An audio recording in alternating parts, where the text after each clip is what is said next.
Hello, everybody. Welcome once again to the Tuesday Night Music Show. And if we're lucky, we'll actually talk about music sometime while we're all in the room. I have with me, as always, my faithful, loyal engineer slash wingman slash producer, Howie Darkstar. Hello. And of course, Swingin' Jay Brannon. Ooh. How are you? What's going on, Jay? How you doing? I'm good, sir. How are you? I'm a little patched. I'm drinking salsa water. I like the little touch of the Boston accent you threw in there. How you doing, buddy? I went to the Packy and got some salsa. Got some White Claw for the wife. I don't know what I'm doing drinking it. You know, last week I had an event I was planning for that I did, and it went fine, by the way. But I was pretty stressed out. And it was reminding me of times or summers that I've had where it's just been stressed all summer. I really haven't enjoyed the summer. I haven't gone out and done things and hung out with family or whatever because I'm just in this constant state of just stress for the next event. Or maybe I'm trying to plan two events at once or something like that. And I talked a little bit last week about how to bring my stress level down. And now that I don't have this gig looming over my head and I can look back on it, I think I might have cracked the code. Mm-hmm. So I thought I'd discuss it with you fine gentlemen tonight and get your thoughts on it. Sounds like a plan. Yeah. So the first thing I had to figure out is, when it comes to being stressed about something, sometimes if I feel like I'm getting into something that's, I'm over my head, that can be stressful. Oh no, can I, that is a thing, right? Now I'll ask the question to both of you, and we'll let Jay go first. When you get booked for a wedding, are you concerned whether or not you can perform the duties you've been contracted to do? No. How about you, Howie? No. Okay, so it's not that. We're not thinking, oh my gosh, can I pull this off? That's not a thing. Or maybe we are thinking that, but the reality is we can, right? Yes. How about your equipment? Yeah. Do you have any equipment concerns that you have right now? Whether it be a piece of gear or your setup or your transportation for your setup, are there any problems there that are just underlying concerns that you need to address? Howie or Jay, whatever. No, because it'll have to do with Howie, so Howie should go first. I'm going to say no because I'm redundant 3 times over. But I'm not the kind of guy that says, oh yeah, my backup laptop is in the vehicle. I'll be right back. I mean, mine's actually deployed. Right. It's there. Yeah. I'm the same way. I bring it. I have it with me all the time too. Yeah. Go ahead, Pastor Jay. I was just going to say no. And I'm now the same way. I'm 3 times redundant. I have a flash drive with the wedding on it. I have a laptop with a hard drive. I have a second laptop. I will admit it's not out. It's in a bag. And now with my new setups, my old DDJ1000 SRT that was my main rig for a wedding is now the ceremony rig. Okay. So within like 30 feet, I could pick the coffin up, carry it over, and plug it into the speakers, or pick it up and the speakers and plug all that in. I think there's a point where you can't worry anymore. I looked in the Jeep the other day and I'm like, I still carry this blue hockey bag that's like 30 years old full of cables. Right. And every once in a while I open it up and I look at the cables. I'm like, what is this a power supply for? Yeah. I don't know. Yeah. What is this coiled blue mic cable? Oh, I had that at Hornblower. I quit there in 2003. It's funny you mentioned that. I had the same kind of epiphany this weekend. I've got this cable bag and I'm pulling 4 cables out of it every week. And it weighs 30 pounds. Yeah. No, I bought 2 small bags at Harbor Freight. And, it took 25 years to get smart, but I finally said, I'm going to bring 3 cable bags and set up everything. And then at the end of the night, I'm going to take out the empty bags. I'm going to put everything from the main setup in one bag and mark it bag 1. And then the second bag will have everything for the ceremony, for the other setup, and mark it bag 2. But even though I've now done that, I still carry the other 4 cable bags, for the just in case, the what if. And the reality is, there's nothing that's going to go south that I'm going to need any of that crap for. The only thing I might need, isn't. For me, is maybe some more extension cords. Yeah, but even then, those are in the backup to the 2 main bags. The backup's got the 100 feet of extension, probably 12. I need a total of 4 IEC cables at any event, and that's for 2 setups. The 2 Evolve 50s, the XC, the Express. So I need 4 cables. Mm-hmm. I bet you if I went out now and counted, I bet you I have 20. Yeah. Those are the kind of things I need to do. And you can go through that bag. I can eliminate it, or I can make it a small tote. Not only is it going to be easier for me to find my things in the bag, and less likely for my things to tangle on the bag, but it's going to be less to carry.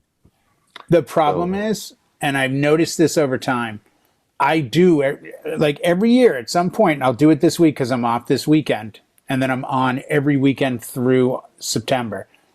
But this week I will take those bags out and organize them again, but I'll still put them like some OCD crazy guy. I'll still put them in the Jeep because it's and let me ask you, let me twist the question in parentheses real quick. Do you guys have any, just yes or no, do you have any superstitions about your gigs before you go? Is there anything you can't change going into the gig? Do you have it in your head, if I change this, if you have a great wedding, do you ever leave it and go, I bought batteries at Wawa's, I got an extra large Coke at Burger King. Next wedding, I'm going to go to Wawa and get batteries and get an extra large Coke at Burger King. And if it's another great wedding, I wonder, you know what I mean? That's why I carry the same bags. The only I really get, not superstitious maybe, but I get, if everything's gone super well all summer, and it has, don't change anything. Don't change the look.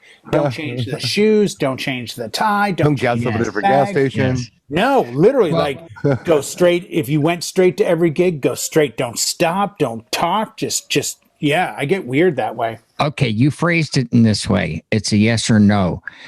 But can I give a J answer? Of course. To be honest, Howie, of course you can. Of course you can.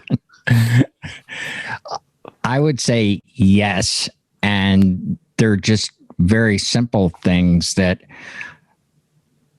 I always want to be set up an hour ahead of time so I can have a little Zen time that hour beforehand, that I'm relaxed.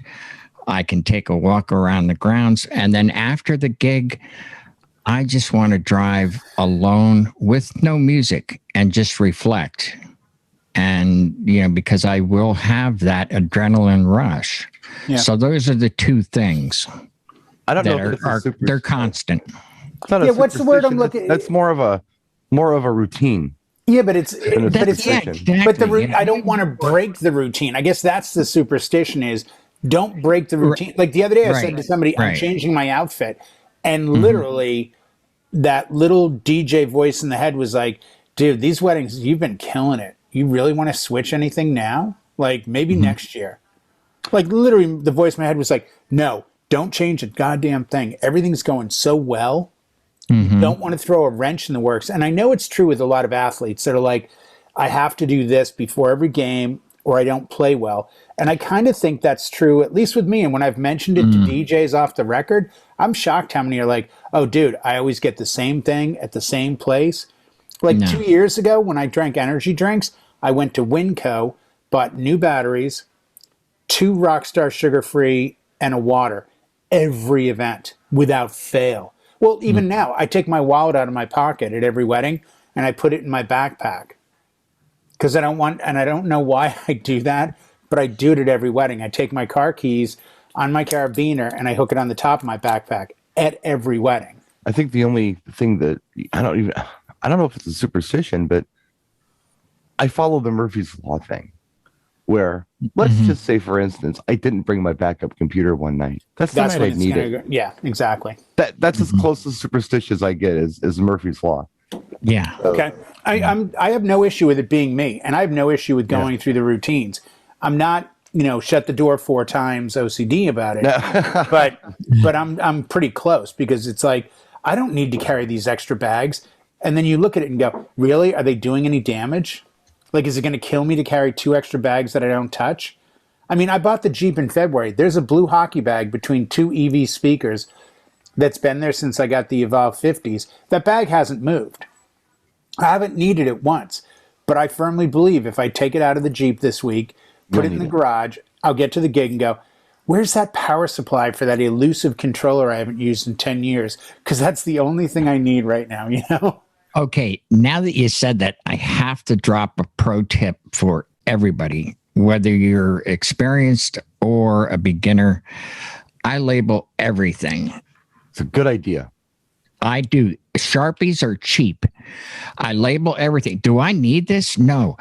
All you really need is one of these power supplies, aka wall warts, that is anywhere from 3 to 5 amps, because like your wireless microphone receiver or whatever other dongle that you may have, they're going to be anywhere from 9 to 12 volts, and they say that they can go that range. And the microphones receivers, they only take a half an amp. So if you have a power supply that's more, it's only going to take what it needs. You don't have to have the exact same one. Just bring one spare with enough amperage. If one device needs 3 amps, it'll do that. If the device that you need it for needs a half an amp, it'll do it. You only need one of these extra ones. That's it. I remember Radio Shack was open, and I used to carry as a backup the wall wart that had the adjustment on it. It came with like 7 or 8 different plugs. And then you could adjust it, and you would just, if you ran into trouble, you'd take this thing out of the bag. I think I still have it in the blue bag, and set it to like, okay, 3 amps, 5 amps, 9 amps, 12 amps, or 12 volts, whatever, and then change the adapter on the end.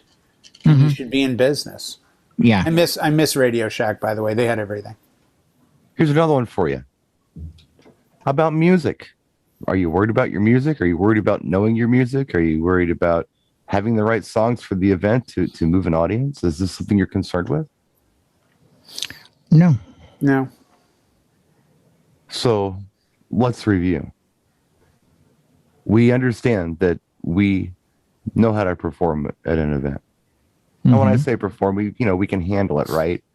Broke it down a little further. Any vehicle issues, gear issues? The answer is no to that. Nothing that's going to cause you any stress. Music, we know our music. We have our music. We talked about backing up hard drives and having redundancies with that. We all do that. What's left? The group. The variable that you can't control is the group. Well, see, now you're talking about performance, though. No, because even though you're performing correctly, even though you're doing it right, there can be that group that just goes south on you. I don't feel like there's a direction anybody can take me that would give me a hard time. I really don't. Oh, I've had groups that just suddenly get real scattered and wasted, and all hell starts breaking. Oh well, there's of course there's always that. Like those problems. Sure. Is that really to the point of stressing you out all week about? Oh no! Event? Oh, pre-event? No. That's what I'm talking about. Pre-event. I just want to make sure I exceed expectations. That's the only stress I have. Well, I'm not nervous at the event. I'm not nervous at the event at all. I'm not nervous doing the event. I'm not nervous after the event. I'm not nervous booking the event. My clients are not nervous when they book the event. Right. However, this is the only point of stress that I could find. Everything that has to do with doing this job and doing it right, we're fine with. We're professionals. We've been doing it for years. It's the nerves of the client being projected on you. That's the only thing I can think of. I agree with that. You do this every week, or let's say you do it twice a month or whatever you do. They're doing this like once in their life. They're getting married one time. Right. Or maybe they're planning their daughter's first marriage, even second marriage or whatever, or second wedding, or second daughter's wedding, whatever the case might be. We do this all the time. They're nervous. And I think that their nerves project onto us. And then we start asking ourselves insane questions like, can I really handle this? I don't know. They're awful nervous about this. Do they feel like they made the wrong choice in a DJ? Questioning your abilities, questioning the music selection, questioning when time you're going to get there, whether it's going to be set up on time, whether it's going to be loud enough, whether it's going to be enough lights. All this stuff we already know is fine. But it's them projecting their insecurities on you that's making, or I'll put this in the first person. When my clients project their insecurities onto me like that, it makes me second guess myself and question, can I do this? Which is insanity. I got to look myself in the mirror and say, dude, this isn't real. This is going to be fine. Right. Right. And what I compared this to in my head, and a client absolutely doesn't want to do this, but they're essentially doing it. You know, like how athletes trash talk each other? Like boxers do it. They trash talk the other boxer and they get in their face and, you know, tell them you're slow and you can't hit me, whatever. They're fine athletes. You know, hiking the ball in football, throwing the ball, whatever. They're psyching people out there before they say hike. They do it in all sports. They psych out the opponent. And it's effective because it makes that opponent second guess their abilities, which is ridiculous. They're professional athletes. But I think it's like that. Well, and our clients don't mean to do it, but they do it. Well, and it's that variable because, again, you know, I've sold my clients a bill of goods. And the bill of goods is that I'm going to exceed their expectations. I'm going to do this, this, and this. It'll be amazing. My wedding the other night, the bride and groom were a little anxious pre-wedding. I walked up behind her and she didn't know I was there. And she was raving about me halfway through the night to two of the bridesmaids. Isn't he the best? This is amazing. Oh my God, this is so much better than I thought. And I thought it would be amazing. And I tapped her on the shoulder and she's like, oh, I was just talking about you. I'm like, oh, thank you so much. I'm like, but we're going to do this next, this, this, this.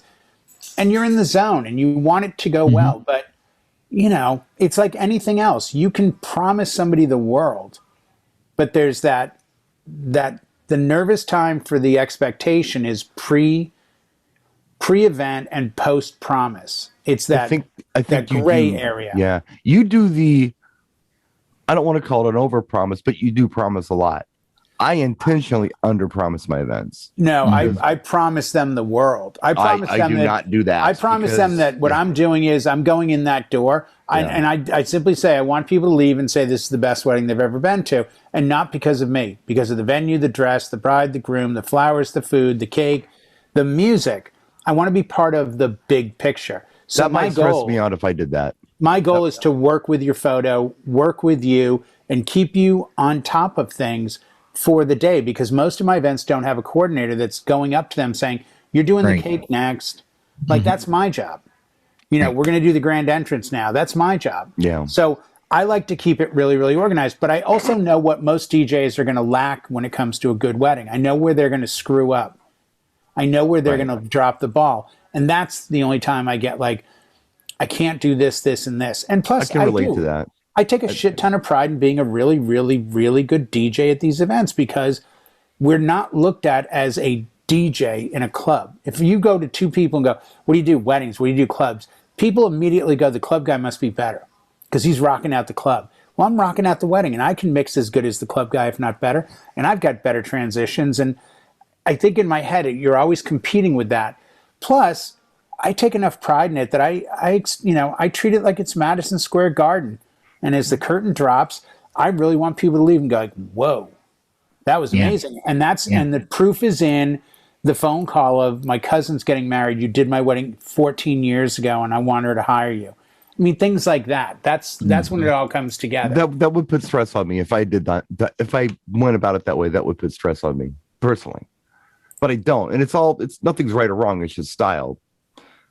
Right. And I can understand that. And I can see how it would be an issue and how it would if things went wrong. But wait a minute, you promised it would be amazing. It's like, well, exactly. I do it a little different, but people like it. And, you know, I love the repeat clients because I don't even have to say anything. It's like, we'll be fine. Yeah, we know it'll be fine. Yeah, So, exactly. So I think, I don't know, that was just an observation I made this weekend. I think it was right before the gig, actually, that I made the observation. I was able to relax, do some fun stuff with the kids, and enjoy the event as much as I could enjoy a very convoluted quinceañera, which I ended up performing at on Saturday, and it was fine. And I went overtime. So here's the second thing I wanted to bring up tonight. There's proof in the pudding. Here's the second thing. And before we get into this, I will say that I don't want to mention any names ever. Okay. Okay. But I want to just speak in general. Now, you can speak specific things one way or the other, but I want to keep this relatively general. That's fine.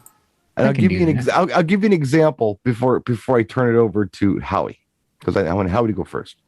Okay. How long have you guys been on social media for DJs? I know Jay's been doing it since probably the early 2000s. Long time. Easily. Yeah. Yeah, long time. I've been actively doing it since probably 2003, 2004. How about you, Howie? Since the late 30s. All right. Before the internet was even invented, he was doing it. Well, yeah, before Al Gore invented the internet. I was going to say way back when. Mm-hmm. I'm noticing that there are a whole bunch of experts out there on social media who want to tell you what's what. Seriously? I want to know what's some of the worst advice that you've gotten on social media from other DJs who really think they know what they're talking about. I'm going to give you an example. This just happened before the broadcast. It's not the first time it's happened. So, Jay, if I came up to you at an event, and I said, play a salsa, or a merengue, what's the first song you'd play? Elvis Crespo's Suavemente. Right. That would be mine. Yeah. Right. Ask me what the second song is. No, I don't care about the second one. Elvis Crespo, Suavemente. Want to hear it a third time? So Suavemente is incredibly effective. It was incredibly effective at my event. In fact, I played it early in the night. Later in the night, someone requested it. And this was at a quinceañera that was mixed Mexican, El Salvadorian, Puerto Rican, Tex-Mex, you name it. It wasn't just one family here from one region of Mexico. It was everybody, mostly American. So I know that's a hot track. I used to dance merengue, and that was a hot track when I danced merengue. It's become kind of the song that everyone knows. It's a crossover song. It's across cultures. Yeah, I'd agree. Yet, whenever I do a Latin event, someone in the comment section says, whatever you do, don't play Suavemente. I saw that. That was strange. That is the worst advice. And it's not the first time I've gotten it. I've seen entire threads bashing that song.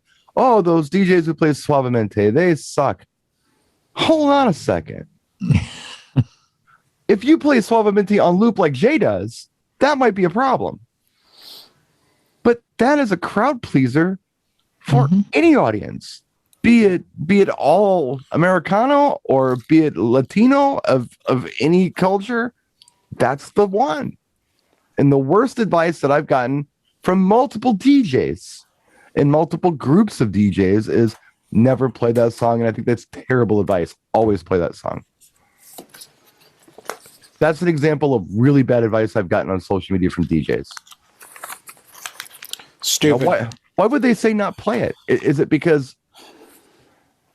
This is my folder. And let me see what it says for Suavemente.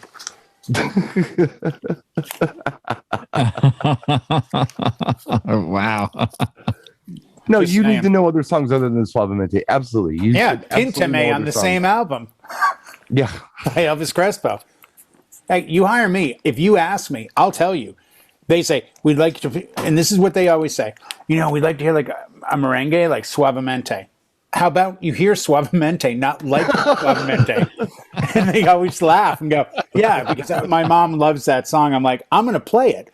And if enough people dance, I like to mix in Píntame by Elvis Crespo. And now it's the voice of expertise speaking, and they go, oh, that sounds awesome.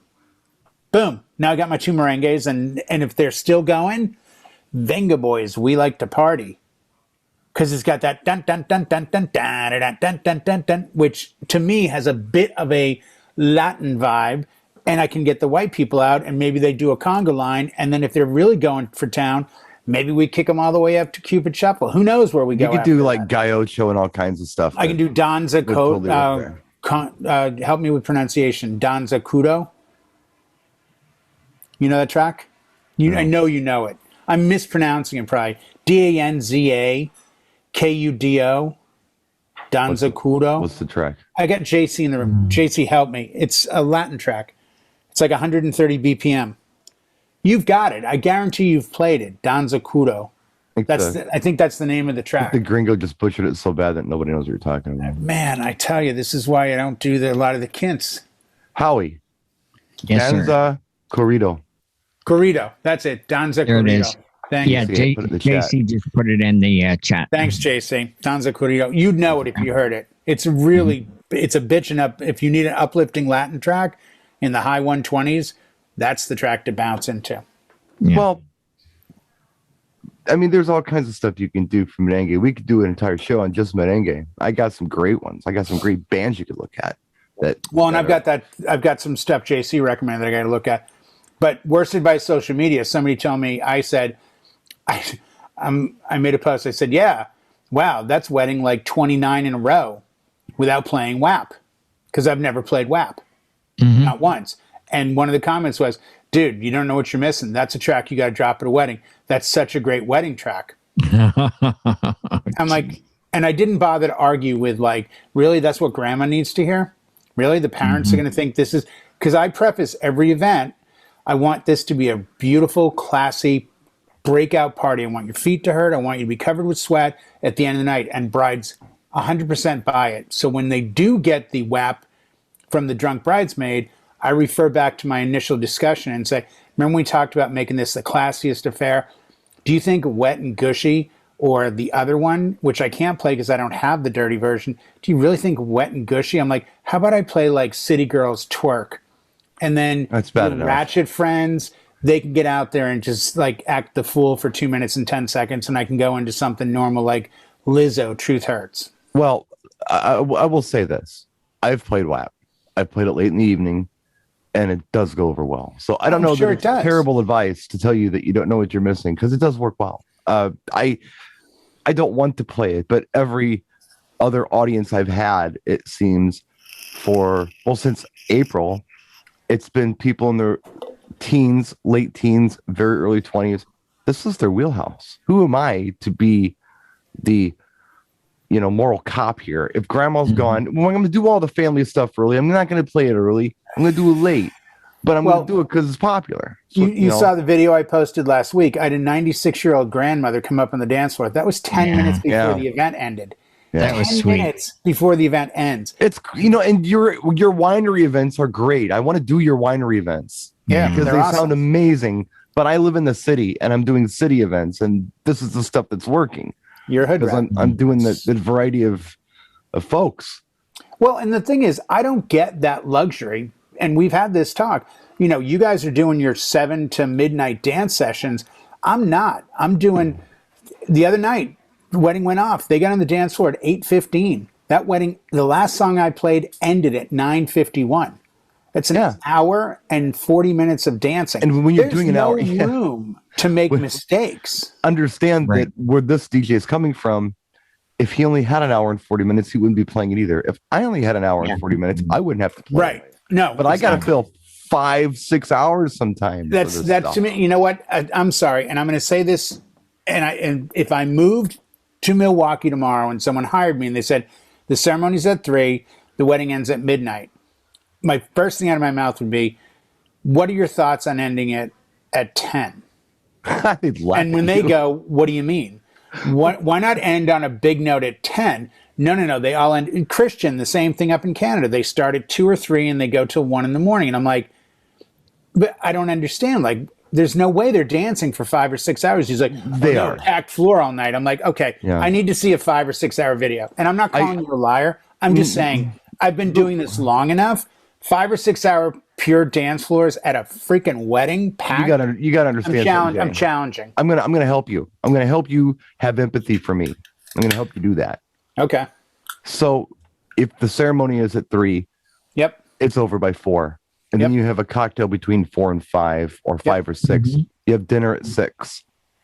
And then you end up maybe starting the evening off at that point around maybe 7:30.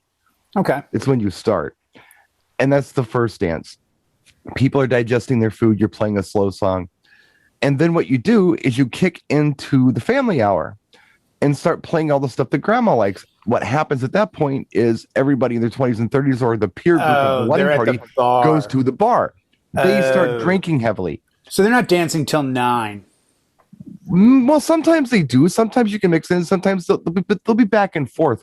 But there comes this time. I don't know if Howie can relate to this or not. But there comes this time when the liquid courage really kicks in. Oh, yeah. Like 10 o'clock? It's usually, 9:30, 10. Oh, so you got 2 solid hours. So you're doing you what get I 2 do, but you're hard doing hours it. Right, with the peer group of the couple who got married. Now that to me, that I can understand, and I completely empathize and agree. Now think about this for just a minute. No, dude, they're getting on the dance floor at 7 till midnight. I'm like, nah, they're really not. But think about this for a minute. If you're doing a wedding reception for 120 people, which is pretty average around here right now, it used to be more than that, but it's about 120, right? Right. And your dance floor holds a solid 50. Yeah. Okay. Even if you've got a third of the people on the dance floor, it's a packed dance floor. Sure. So it's not necessarily everyone on the floor, and all seats are empty and the bar's empty, but the dance floor is indeed full. It's designed that way because we actually do really well with banquets up here in that regard. I think we all have this vision, and I love reading reviews of other companies because I'll go on Wedding Wire, just got reviewed on Wedding Wire, and I'll get in there sometimes and just look up not so much competition, but just DJs. I'll just go to random DJ reviews and just see what clients are saying, like what stuck out in their mind. And it never fails. You know you're going to read the sentence, the dance floor was packed all night.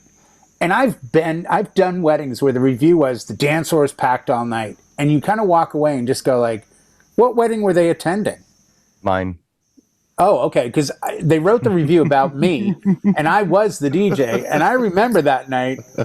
And I'll be damned. There was a few, I had a couple moments of like 9 people. I don't know that I would have called that packed all night. But again, my goal is not this dance review. My goal is the bride leaves thrilled with her decision, no regrets, and absolutely moving forward. She had the best wedding she could have had.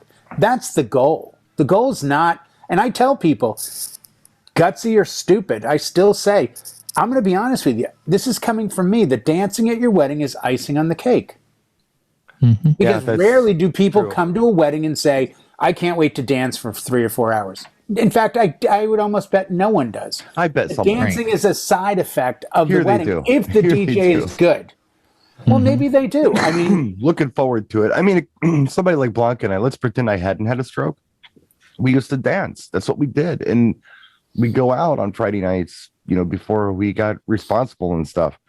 So going to a wedding is a really good excuse for us to go out and dance. If I could do it at any capacity. No. And I get that. A lot of people do. No, and it's definitely the goal. And I want people to leave thinking like, and I've had a few guys hire me, come up at the end night, ask for a card, and then get a call down the road and be like, yeah, I was at this wedding for Brian and Blanca. Oh, yeah, we didn't dance. What's that? Yeah. We're not into dancing. But what excited us was the music was never too loud. The music was right on point. The mixing was great. We loved the flow. Agreed. Even though we didn't dance, we got to watch our friends have a great time. And that's what we want for our wedding. We want our friends to have a great time. Yeah. So I think perception is reality, but, I think you've got to work with what you have. And, I can promise you the moon. I never promise what I can't do. I've never said I'll walk on water. I've got a bride coming up who out of nowhere, this is outside in July, expected temperature of 112 degrees. And she's now starting with, can you do dancing on a cloud? And I'm like, I have to tell you the answer is no. It's going to be well, I've seen it. I said, we're outside. It's going to be really hot, which is going to mess with the temperature. And if there's any wind, and there probably will be in the canyon, it's just going to cover you. So that's one. What about CO2 guns? I'm like, I mean, we could do it, but what's the point? You just want to run up to me? Because I'm level with you guys on the dance floor. I'm not like raised. So you just want to stand level with the crowd and shoot them with a CO2 gun? She's like, well, no, I'll be up on a riser and I'll shoot above them. I'm like, you saw a video, didn't you? And she's like, yeah, it looked awesome. I'm like, that's not the setup. We're in like a farmhouse sort of thing. Like it, you know, I can look into the rental, but she's like, what about cold sparklers? I'm like, what videos is this girl watching? I'm like, yeah, I have to get the okay from the owner because they're going to shoot up towards Tool. Even though I can convince her they won't start a fire or anything, they might scare the crap out of people and they might run. She's like, well, what can I do that's different? I'm like, have a nonstop party, great time. I'm like, have you been to a wedding that people didn't really party and dance that much? She's like, oh, a whole ton of them. I go, then let's make yours not one of those. Yeah. And she got really excited about the concept of just having a great wedding. So, Howie. Yes. Some bad advice you've gotten on the internet from other DJs. I wouldn't consider it advice because that would imply that I had asked for it. Well, but right. But what I have, maybe unsolicited advice. What I've seen is, you know, for those maybe tuning in for the first time, I've been a sound guy for a long time, and I saw a video that recommended that you point 12-inch tops at a 45-degree angle out to the side for dinner and cocktail to make sure that everybody could hear, you know, and tune your room for that. And then, of course, you're tuned for the microphones for feedback. And then when the dancing starts, then you turn the speakers back in facing the dance floor. And I'm just thinking, you've already tuned the room and you've tuned it for not feeding back for microphones, but now you've just taken it all away. Like, where is this science coming from? I understand that, you know, we have challenges as mobile DJs, especially anybody out there who's still using, what do they call that, Howie? Is it point source? Is that what they call the speakers? The point source speakers. What was it, like a 60-degree angle dispersion or something like that, with the horns coming out? Right. I understand how there are challenges there, especially when you're doing an event where you have people next to you trying to hear toasts and speeches. I get that. And I have in my career, because I didn't know what else to do, I at least had one speaker turned towards them so they could kind of hear what's going on. But I do believe that it is incredibly odd to tune a room based on that config and then turn them back and think everything's going to be fine. That's weird. Yeah. And for someone to suggest that you do that is very ill-advised, I think. Yeah. Yeah, very ill-advised. And if you needed coverage of that type, then, okay, it sounds like an odd-sized room or an odd configuration. We've all run into that. Then you would have a speaker for that. We call them remote speakers. If you could take your ceremony speaker and fill that, you know, just a fill speaker. We have the tech for that now too, with wide dispersion and column arrays and things. But I mean, there was a time when we didn't, and we just did. We had to do it. You know.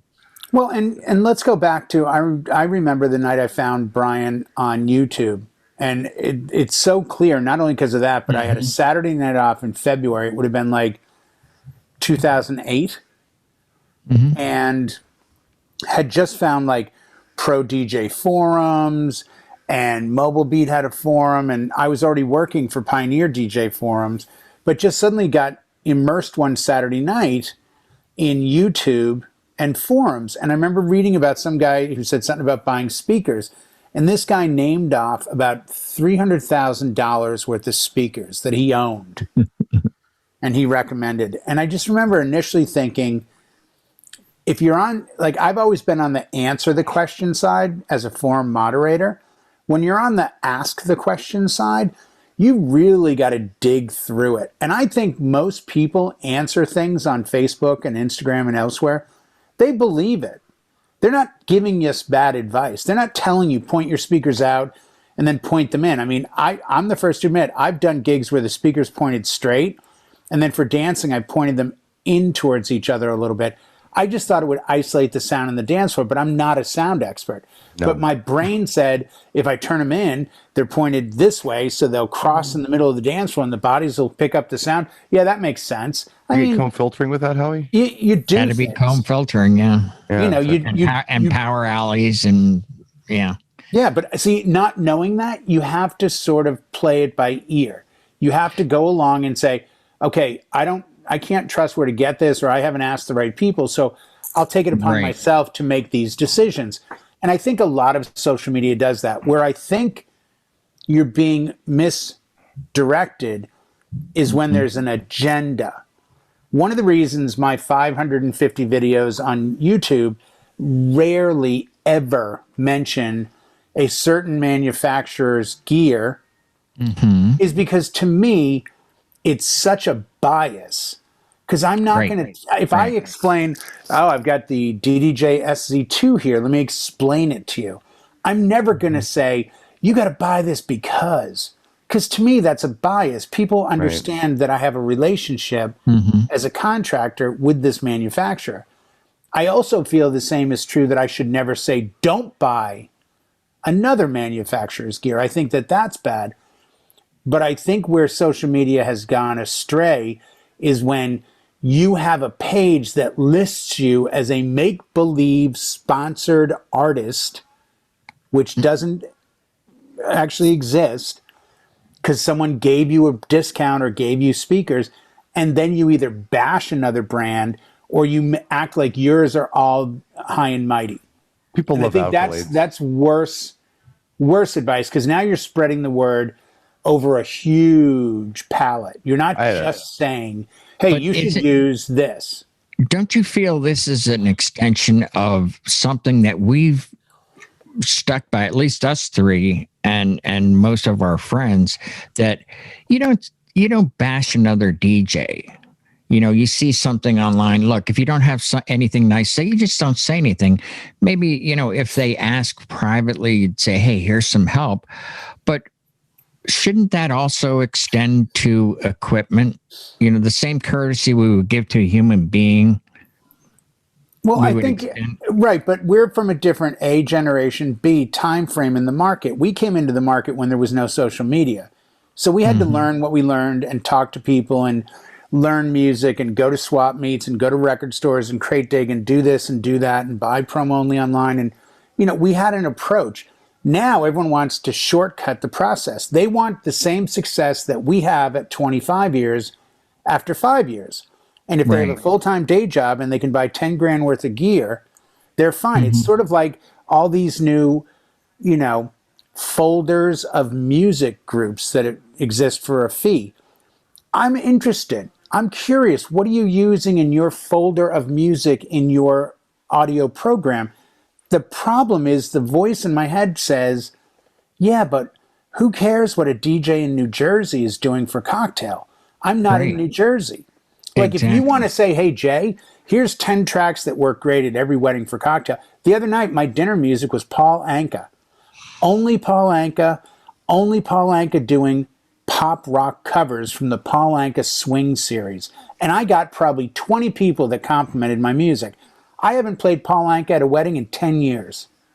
I'm going to start recommending it to my clients again. I think what you're talking about, Jay, and it just from what it sounds like, and I've been listening to throughout this whole conversation, what you're talking about is either having empathy or having the lack of empathy for others based on their experience and their advice. So if we go back to, talking about WAP where it's like, okay, you only do an hour and 20 minutes. Of course you're not going to play WAP.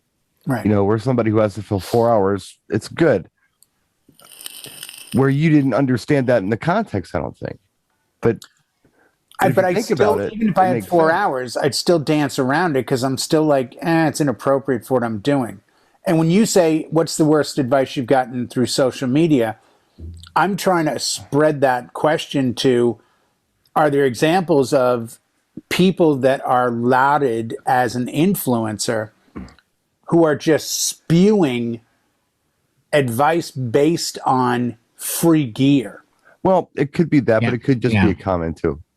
I mean, I wasn't trying to pick on anybody. I was nor am I. I'm not going to name drop. On social media, have you gotten bad advice? And just before we started the broadcast, somebody told me never to play Suavemente at a Latin event. And I'm thinking to myself, this is terrible advice. Who are you? Why would you say such a thing? I bet you're white. Now you're going to get canceled. Now the show is going to be just me and Howie. That's great. Wow. I want to thank Brian for I got in trouble for service. that. I got in trouble for that. Not really in trouble for that. From who? No, it's a friend of ours. Elvis Crespo jumped in the convo and said, like, yo, Gringo, what are you doing? I titled my gig log, White Americano Does Another Quinceañera. I titled it that way. And some people are, well, why does it matter if you're white? And this was only one comment, by the way. I shouldn't even say some people. But I'm thinking some people were thinking it. But somebody actually said it and got triggered by it. Like, it shouldn't matter if you're white. There's too much racial tension as it is. Like, hold on a minute. Oh, boy. Oh, my God. For anybody who doesn't understand why I did it, it was an odd choice. I'll admit that. But I did it for a reason. It was almost in protest. Because, so everybody should know that Blanca's Puerto Rican, right? Seriously? So my mother-in-law is too. But she's also an American citizen who speaks no English. And if she talks about me, she refers to me to anyone else. When she's describing me to someone, she'll say, Brian's Americano. And when she says that, they know exactly what she means. Right. She means, not only am I an American, but I only speak English and I'm a white guy. That's exactly what she means. Well, I got the humor, but I guess not everybody knows you well enough. I was going to say, if you know Brian's more Puerto Rican than white sometimes. when I put when I put it white in there, he's got that dog on the dashboard of the Suburban and right under the Puerto Rican flag off the rearview mirror. Yeah. It was for context for anybody who didn't understand what Americano meant. But then somebody in Germany got triggered. It was just like, this doesn't make any sense. Yeah, thanks, Yolanda, to be cool. Just chill out, okay? Just everyone take a deep breath. God damn. You know what? Like I said before we went on air, we could be making so much, doing so well, if we all collectively just went in the same damn direction as DJs and got better. But it would be very boring if we did. I don't think it would, though, Brian. I think it is. It's already boring that we're all playing the same songs to do our family hour. I think we need to be different. I know you're talking about money again. That's exactly what you're talking about. But I'm talking about making a living. I'm talking about making money because it's a job and because it's a career and because I think it's only fair. But I'm also talking about, opening people's eyes to that things can be different. I take a lot of pride in not playing a lot of songs that most DJs I know at a wedding will play. And I've said to clients, I'll give you the top 200 list. Let me send it to you. Take a look at it. They take a look at it and they're like, oh, we know every one of these songs. I'm like, I bet if I played these at every single wedding I did, I bet you I'd have a 98% success rate. I can almost guarantee it. I'd click every box. Everything would be good. Everyone would go like, man, this is awesome. But after a while, you'd start realizing that you're at the same wedding, just different brides and grooms. And what's the point of that? I did a video talking about these. Did you happen to catch it? Oh, that was good. Yeah. No, I did not. What is that? Do you recognize that, Jay? It does look very familiar. Is that Hot Tracks? What is? No, hold on. Not Hot Tracks. This is before your time. I had them. This is before your time, Jay. These are digital DJ tools. Oh, DJ tools. Yeah. No, I do remember this. Do you know the backstory on them? No, I don't. I learned the backstory. Actually, I learned it on the same day I met you. Oh, in 2008. Because the guy who made these was at that show. He was at Mobile Beat. Oh, no way. He was in the booth with Steve Jones from DJ Skirts. Okay. I do Yeah. remember him having somebody else in the booth, but I didn't talk It to the was guy. Bernie Howard. He did these. And he got busted for them, but he did them. Wait. Does Bernie own the Source? I don't know what Bernie does now. He's had some different things going on. But did Bernie go to the Vegas? Because there was a guy that used to be at the Vegas shows, and he was the only place in the world outside of online where you could buy X-Mix, Funky Mix, No, I don't think anything to do with that. Ultimix, all no, that stuff. He And it had was some called the retail. Source. He's a DJ. He's had retail stores. Yeah, this was a retail store. Huh. I don't know that he does. I don't know. Maybe, but anyway. Yeah.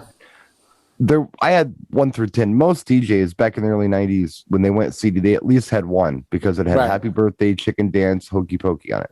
Yeah, that's the same with I think I had 10 or 12 of those. I had the first And they're 10. called wedding DJ tools.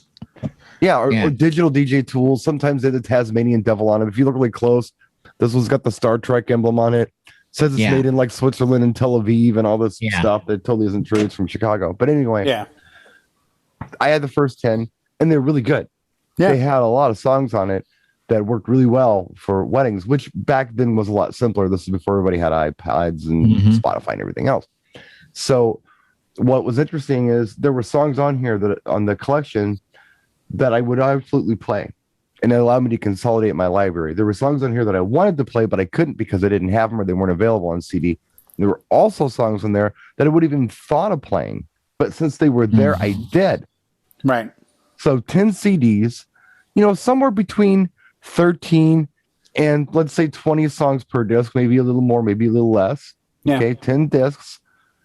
You could do an entire wedding with these for years. Oh, yeah. So there was a minute where a lot of DJs sounded the same. Oh, they didn't sound any different. Yeah. No, I had when I started with Hornblower, they gave me the Mobile Beat Top 200. It's very similar. And it was a 20 CD pack. And then somebody's like, hey, you want to buy this? I'm like, what is it? They're like, it's called Platinum. Yeah, well, that was good. Right. And I didn't. I regret now not buying it. I should have, because I realized you could literally do every gig with it. I was like, oh my God. I mean, I used to send clients, I used to print at work because it was Works printer. The entire catalog of the Mobile Beat, there was like 450 songs, and give them to my clients and say, just highlight the tracks you want. So with Platinum series, what was cool about that? Wavy Davy, I did halves on that one, and not every DJ had it. No, right. Every DJ that I knew at the time had this, at least number one. Right. Maybe one and another one. I think 2 was really good. 3 was all slow songs, and I still play slow songs off of the digital DJ tools. Yeah, it's like, I don't know, Wonderful Tonight. There's a good version of What a Wonderful World on there. With Me to Find the Wings is on there. There's all kinds of stuff on there. 4, I think that's where you pick up like Tequila and AC/DC's You Shook Me All Night Long with the guitar intro cut off where it comes in on the 1, which was nice when you're trying to, do a mix. Sure. Get rid of that intro. But DJ Tools was different. DJ Tools had more contemporary things on them. All this stuff, more contemporary things. And there were tunes on there again I didn't think to play, but I incorporated them into what I did because they were there. And I believe Promo Only put that out. They put out Platinum. Yeah. And then they got in trouble for it because they didn't get the rights to something. Nick has told me the story, so I don't want to speak totally out of school. But when you say that, I turned on to Brothers Johnson's Stomp. Yeah. Because it was on a CD, a used CD I bought, I think called This Is Funk. Sure. Those are like 100 years ago. Yeah. And I just remember having the CD on and, hitting play, having it on continuous, setting up the gear, and it got to Stomp. And I'm like, oh, I'm playing this tonight. Yeah. And I did. And it went over really well. Millennium Hip Hop Party, and there were all kinds of those. And there was, Instant Funk and Disco Funk. They were legitimate CDs you can go buy at Best Buy or Walmart or whatever. I mean, you can go right now and find them on Amazon or eBay or whatever. Those are legit. These are the weirdo bootleg mobile DJ ones. The other one that we didn't mention that I don't think many people have at all, it's a UK collection called the Essential Series. It came out in, I think, 2008 or 9, or maybe 10, and it's 60 CDs. Oh, It's wow. very British. It's really cool. A lot of And yeah, Northern Soul. I got that one. I got that one. Oh, you do? That one's fun. Yeah, that one's 60 fun. CDs. Well, I remember the first time someone turned me on to Funky Mix, and again, it was at Mobile Beat, Vegas, and I was with Kirk McDonald, DJ Mac, who's from San Diego but ended up is living in Vegas now, and spun at Stratosphere for like 10 I remember. years. Mm-hmm. Yeah, and we bought he goes, "Look what I just bought," and he whips out Funky Mix number 40. And it had like ODB Got My Money. And we're in I'll never forget, we're in his Jetta driving downtown on Fremont and like going to Fremont, and he was blasting the version. I'm like, I gotta get this. He's like, oh, look, it has Eminem on it. It has this, it has Snoop. Sure. I was like, and I ended up getting my first subscription to Funky Mix. And just every time those discs would come in with like 6 or 7 songs, you were going to play 2 or 3 of them at the next event. It was like, it was just so awesome. And you got excited about waiting for that thing to come in. I've got every Full Tilt remix. To this day, my version of Journey, Don't Stop Believing, that a lot of people hear and ask me what it is. It's from Marcus McBride's Full Tilt remix. It's the best version I've ever heard. I played at every event that it comes up. And it's just amazing. I've got clean versions of stuff, same with Promo Only.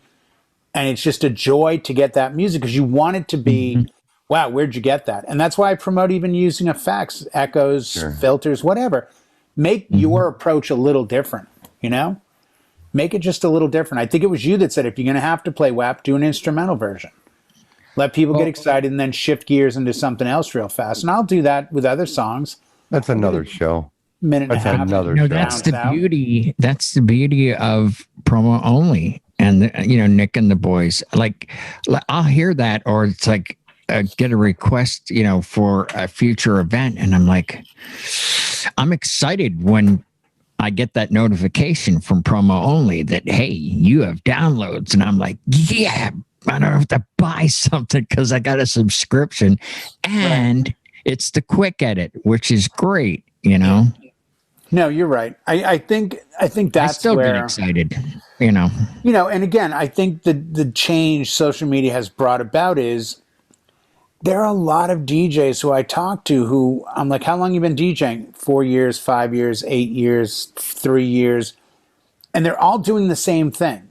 They're all using the same gear. They're all subscribed to the same pools that are, I don't know how you can get it 10 million songs for $10 a month, but so they're inevitably using the same things and they're posting kind of the same videos. Like, here's a video of me at this wedding, and you hear the same version of, Uptown Funk from 4 different Instagram posts. And it's like, where's the originality in that? Where's Damn kids. Well, I don't even know if it's kids, but I think that's part of the downside of social media is there's no sense of go find it. My most exciting music. I'm really glad we're leaving the show on a positive note too, by the way, Jay. Well, no. This is going to be super positive. My most exciting day of this summer is going to be July 17th. July 17th, I'm going to go to my independent record store, Old Town Records. Old Town Records. Been there. You have been there. Got the T-shirt. Well, not really. I'd like a T-shirt. I'd like a T-shirt from Old Town. Oh, yeah, by the way, 10 minutes explaining to Connor and Colin last night when I said, been there, done that, got the T-shirt. What the hell does that mean? I'm like, it's an expression. I know, but what does it mean? Why do you have a T-shirt? I'm like, been there, done that, and got a T-shirt. Meaning you went there, you did it, and you've even got a T-shirt that says you did it. Well, where'd you get the T-shirt from? I'm like, okay, you're missing the point. Never mind, kid. There's not an actual T-shirt. Go look at shit on your phone. Yeah, in this case, there is an actual T-shirt. Well, you want to quiet my kids. You just go explain a dial tone. Okay, done. Now it gets dead silent in the house. Really? Yeah, on July 17th at your independent record stores, you will be able to purchase some vinyl that I'm buying called Hail Satin, Satin, with, I believe, 6 remakes of Bee Gees songs, including Andy Gibb. On side 1, side 2 of the vinyl will be tracks from the last album by a band. On this case, the band is called the DGs. You know them better as Dave Grohl and the Foo Fighters. Oh no. And I've only heard You Should Be Dancing, like a clip of it by the Foo Fighters, and it is good. Falsetto voice and all. They're not taking any liberty. They are doing the Bee Gees tracks the way they should be done, like right on. And I guarantee, much like Weezer doing Africa, how suddenly you had a new gen coming up to the booth going, do you have Weezer Africa? It was way before that. No. But you're missing the point. The point is, when people would request that, I think they're going to do the same thing with the Foo Fighters. I'm still like trying to figure out why you actually call you're a grown man and you said the word vinyl. I'm still trying to wrap my head around that. Or It's records. vinyl. It's a vinyl. Records, Piece man. of vinyl. It's a record. You're not British.